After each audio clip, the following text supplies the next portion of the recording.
Finally, a steering upgrade for the new Ford Bronco that's not just a Band-Aid. Let's go take a look. Hey everybody, it's Bo with Gen6 4x4 and we build badass 4x4s. Well, ever since the new Ford Bronco came out, the one thing that's been holding us back from wheeling it has been the steering rack. We've put 35s on it, we've put small lift, we've taken it out and we've done some light wheeling with it.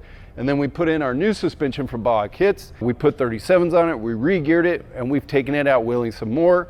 But the one thing that's been on our mind is, when is the steering going to fail? Because the steering rack that Ford put in here hasn't been that great. There's been multiple failures. Tie rod ends are bending, snapping, housings are breaking on the steering racks themselves. So it's been an issue. It's been one that we've been worried about enough that we haven't really played too hard with. And it's one thing that's been keeping it back from competing, I guess you could say competing, with the Jeep Wrangler off-road. So the guys at 74 Weld put their collective minds together and came up with this brilliant design of a very nice 6061 all aluminum housing for the new Haas 3.0 steering rack that Ford Performance built. Now this is a steering rack that you'll find on the Wildtrak 3.0 models, the new Bronco Raptor, but you're not going to find it in all the other models, even the ones with your Sasquatch package in it. So everybody with those packages has been a little bit concerned that when they go off-road, they're going to break it. And now it looks like 74 Weld has built something that we're not going to have to worry about that anymore. But to show you the big differences, I'm going to go ahead and let Jesse take the stock steering rack out of our Ford Bronco, and then we're going to lay them down next to each other and do some side-by-side comparison. Also, while doing this, we're going to be installing some new tie rods from Icon Industries that look a hell of a lot beefier than the stock ones that are in there now.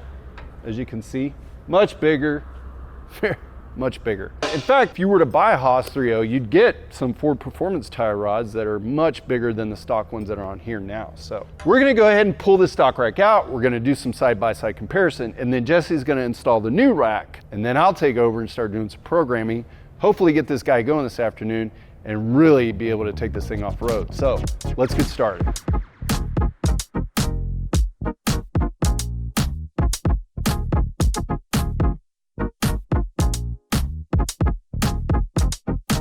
Hey, Jesse.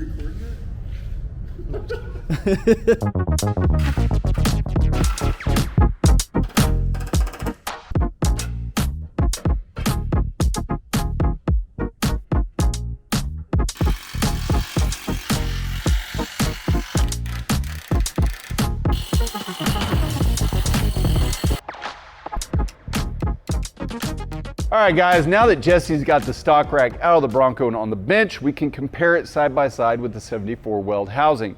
And immediately you can tell we're adding some serious beef to the steering on this thing. I mean, from the pinion housing right here, all the way through the center housing piece, down here where the motor mounts, everything is much more rigid and just solid, man. I have no concerns about this rack housing whatsoever. One of the things that Quinn pointed out to me, that one of the issues with the stock cast aluminum housing was the concentricity. The what? Concentricity is a three-dimensional cylindrical tolerance zone that is defined by a datum axis where all derived median points of a referenced circular feature must fall into. Figured it out. Which is something it lacked. But in the new billet pieces that they machined to assemble this rack, now remember, this is not a billet housing, it's made from billet pieces, but it is assembled. But they made sure that concentricity was absolute on this, so there's not going to be any friction created there while actually using the rack. With this, and the combination of the Icon tie rods that we're installing with this, we're going to have a lot more confidence going off-road. And keep in mind, Icon makes tie rods for this now. Steer Smarts, I think, makes some. Rock Crawler's coming out with some, and even the Ford Performance tie rods that came with the Haas 3.0 rack are much, much better than what was in there before. I mean, these things are puny. It's no wonder they were breaking off-road. I mean, they held up fine for me, but I was very, very cautious and mindful of it when I was off-road. So I'm gonna get out of Jesse's way so he can get this thing in there, and I'm gonna go get the computer ready for programming. So let's get back to it.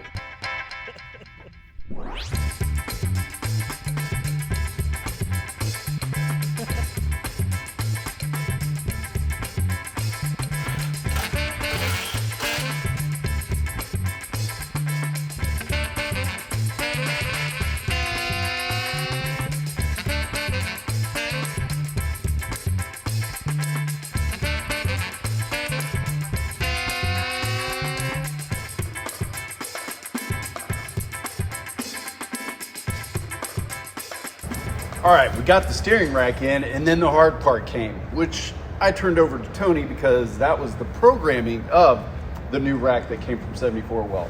Because the rack that we had in there was not a Haas 3.0, it had to be programmed for Haas 3.0. And Tony, that's his specialty, so I'm gonna let him sort of explain what he did.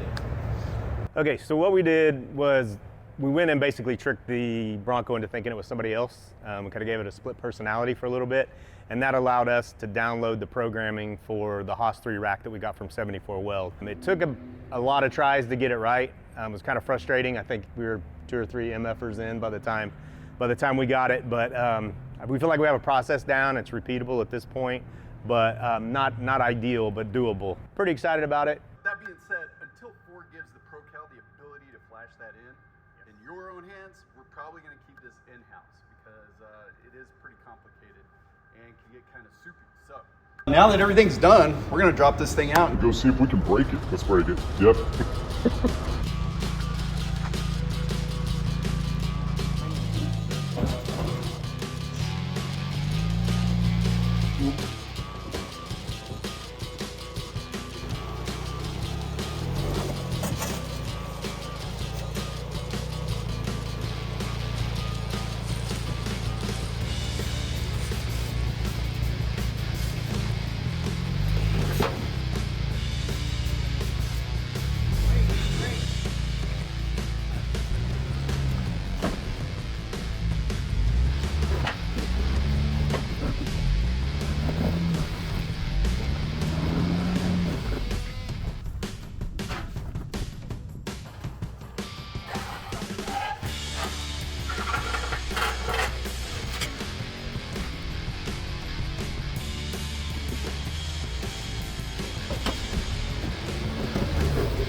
If you're going to test steering on an off-road vehicle, you're going to do it right here in Mason, Texas. We're out at Wolf Caves particularly, but you can come here and do Coutimsky Rocks also. They're just a stone throw away. Mason, Texas is known for some of the gnarliest rock crawling in the country. I mean, it is some super grippy stuff. It's gnarly, massive, decomposing granite boulders everywhere, and that means the quartz is just sticking out of it. It's like driving on 60 grit sandpaper. It's that good. What's bad about that though is if you try and lock your front axle, or you may not even need to lock your front axle, it's so much traction, but trying to steer in this stuff while you're off-roading is going to be a challenge. So that's why we came here. We knew that if we could bring this Haas 3 Ford Performance steering rack inside of a 74 Welds billet housing with Icon tie rods, if it could pass this test, it can wheel anywhere in the country, I believe.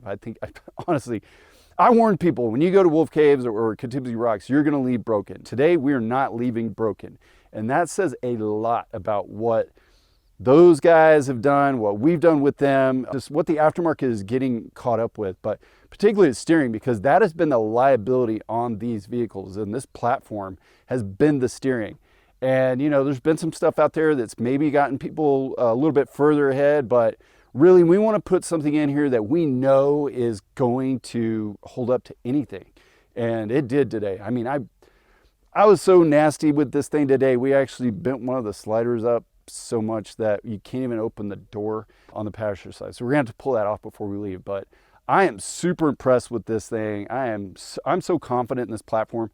Really, the only thing that I can say right now that was a problem today was we turtled a couple times. For right now, the steering is not a liability on this thing anymore. It has passed the test.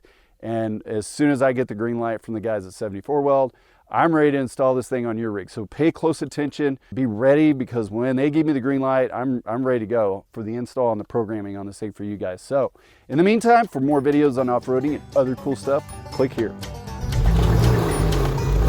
We need bigger tires.